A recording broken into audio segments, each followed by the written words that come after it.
Previously, we did this, and then we did this. And this pinion gear fell off because this grub screw is way too small. I think we've got a fix for that, but first, I want to address a few of the problems we had in the last video, one of them being the center differential fluid being too thin. And we're also going to be answering your questions. The first one is, why was I using that Mod 2 gear to begin with when Mod 1.5 gears are so reliable already? Well, I'd seen them online and I was just curious to see how they would work out. This is probably my 7th or 8th X platform build, and using these different parts adds a little bit of variety into it and lets me experiment and see what's good with cheaper parts these days. That being said, if you're wanting to emulate a build like this, I'd recommend going with name brand parts such as Vidavon or Hot Racing so you don't take any risks like I am. By the way, so far this no-name aluminum Amazon housing seems to be holding up just fine. And that brings me to the next question I was asked several times, which is why didn't I put earplugs in this center differential to begin with? And again, I just wanted to see how the stock 20 million differential fluid would hold up. We do need to put earplugs in this though, especially with these bigger tires that like to balloon. So this is pretty easy. All you need to do is scrape out most of this 20 million that's already in here. It's just a putty, so it's pretty easy to take out. And then you just cram it as full of these silicone earplugs that you can get at the drugstore as you can fit in there. Now what that's going to do is mostly lock up the center differential without completely locking it, and it'll allow it to still let shock loads transfer between the front and rear, which will help protect the drivetrain. We're going to be taking this truck off the big ramp shortly, and I noticed it was bottoming out even on small jumps, so I want to replace these stock springs with these Vidavon larger springs. You can see these springs are both longer and thicker, should really help support the additional weight that we have on this truck.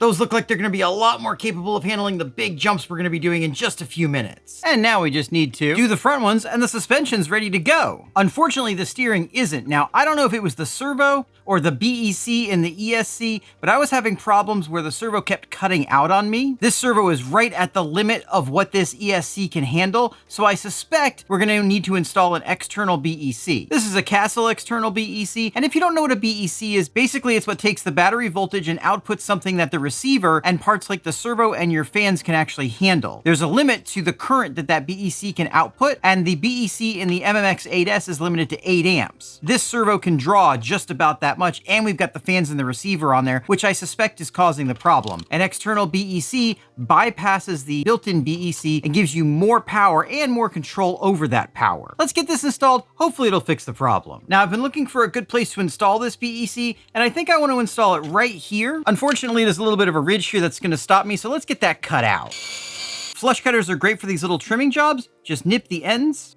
then chop out the middle.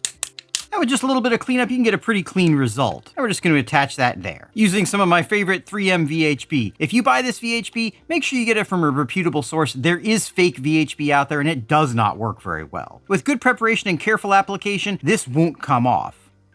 Once you've applied this, you need to give it some time to set up because adhesives like this do get stronger over time. Wiring one of these up is generally very straightforward. All you have to do is connect the input wires into your battery system, and then the output wires either need to go to your servo if you're going to be doing a receiver bypass. You would do that if you had a Traxxas stock receiver, which can't do over 6 volts, or you're just going to wire it directly into your receiver if you have a receiver that can handle the higher voltage of this BEC. A couple things you have to keep in mind. You need to make sure your BEC can handle the full battery voltage of your system. This is an 8S system. This BEC can handle 8S, so we're good to go there. Now, if you're interested in seeing me put 8S in a car that really doesn't need to have 8S in it, make sure you get subscribed. We've got that silly build coming up very soon. For this build, all we're going to do is run these wires up and connect them to one side of one connector and then the other side of the other connector.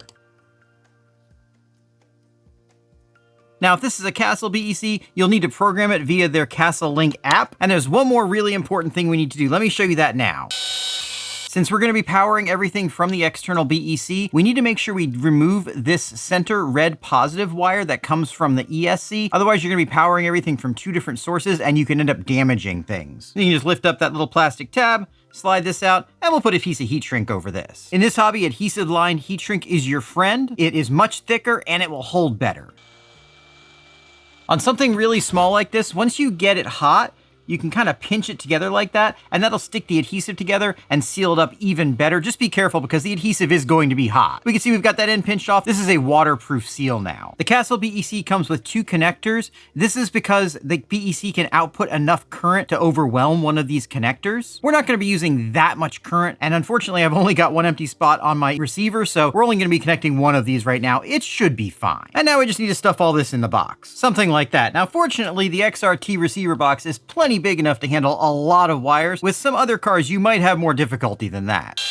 And there we go, one external BEC fully installed. Now the final thing we need to tackle is this silly little grub screw. I'm gonna try and drill this out and tap it for a bigger size. I don't know if that's gonna work or not, but let's go out to the garage and find out.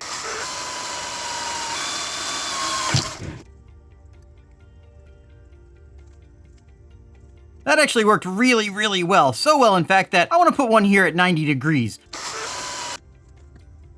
And there we go. Instead of one little tiny grub screw, we've got 2 90-degree opposing grub screws that are about twice as large. That should hold it. I had several people ask me to explain the opposing grub screw problem a little bit more. Basically, the purpose of the grub screw is to force the gear against the shaft so that the shaft is bearing on the gear with as much surface area as possible. And then the grub screw is just putting pressure on it. It doesn't really hold things that much itself. If you have 2 opposing grub screws at 180 degrees, basically all you're doing is bearing on the tiny little point of each grub screw and eliminating all of that surface area for it to grab onto. That just doesn't work very well. With 90-degree grub screws, you're going to be pushing against this entire opposite side here, so that works just fine. And as you can see, most gears that have 2 grub screws are going to have them at 90 degrees, just like this Saga gear. This is the right way to do it. And now we've got that with our gear. Put your guesses down in the comments. Is this going to be enough to hold this big gear on, or is it going to fall off again? Of course, we're going to be using plenty of thread lock on here. I like blue thread locker. Red thread locker can work as well, though it can make it a little bit more difficult to take off. I did also get the suggestion to thread lock the gear itself onto the shaft. I really don't like doing that because it makes it very difficult to take off. And with properly sized and installed grub screws, it really shouldn't be necessary. All right, guys, all the upgrades are finished. She's good to go. Last thing to do is put some batteries in it, put the body on it, and then take this thing out and see how much abuse it can handle.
Packs of that absolute nonsense bashing, and I broke basically nothing. I did dislocate this rear wing mount, and I lost one of my battery hold downs, but that's not terribly surprising. Other than that, though, it held up absolutely perfectly. All the shocks are good, the arms are good, the chassis is perfectly fine, the bulkheads are great, and overall, this thing held up to the abuse really, really well. And hey, the pinion gear even stayed on. Actually, I'm pretty happy with these gears now. They're nice and quiet, and they work really well. That being said, I wouldn't recommend getting them because unless you're comfortable with drilling and tapping out the grub screws, you're not gonna have a good time with them. Which leads me to probably the most common question I get, and that's why do I bash the way that I do? Why do I crash so much? Well, there's 2 reasons for that. The first one is I wanna test this stuff and see exactly what it can actually handle. And if you're landing perfectly every time, you're not testing things. Pretty much any basher can perfectly land from pretty much any height and survive these days. The second thing to keep in mind is that what you see is about 1.5 minutes of around 45 minutes to 1.5 hours of bashing. So I'm showing you what I want you to see. And usually I want you to see the crashes because that's what's gonna tell you what this thing can take. And let me tell you guys, this thing can take a lot. I'm really, really happy with it. Could I have gone cheaper with things? Absolutely, but I don't think I put anything in here that wasn't a worthwhile upgrade, and I'm very, very happy with how it handles. I'm very happy with how durable it is, and I'm very happy you chose to join me in this video. If you enjoyed it, why don't you check out one of these?